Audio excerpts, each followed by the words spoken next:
స్వామి, ఏం జరుగుతోంది? రేణుకమ్మ తల్లిని అడుగుదామనుకుంటే అడుగడుగునా అనిరుద్ వాళ్ళ నాన్న వాళ్ళ మనుషులు ఉన్నారు.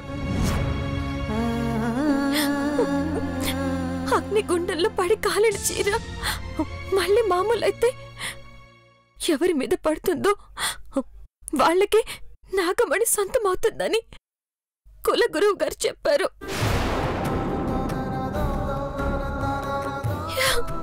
ఇప్పుడది చీర కాదు, దివ్య వస్త్రం.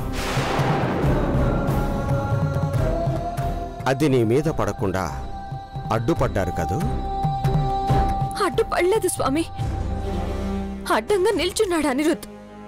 నీకు ముందు నిల్చుని నిన్ను వెనక ఉంచాడంటే నిన్ను కాపాడాలనే పున్నాగా. అవునమ్మా, దివ్య వస్త్రం గనక నీ మీద పడి ఉంటే నాగమణి నీకు దక్కుతుందని మళ్ళీ వాళ్ళింటికి నిన్ను తీసుకెళ్లేవాళ్ళు. అప్పుడు నువ్వు ఎవరనేది తెలిసిపోయేది, ప్రాణగండం మళ్ళీ మొదలయ్యేది.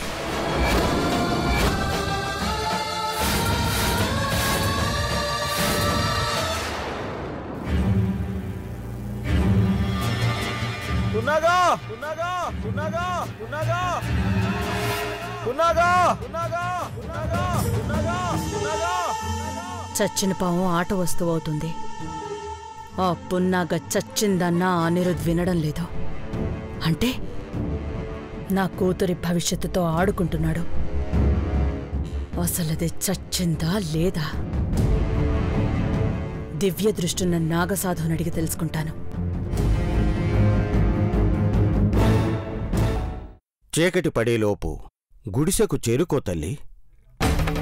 వెళ్ళమ్మా.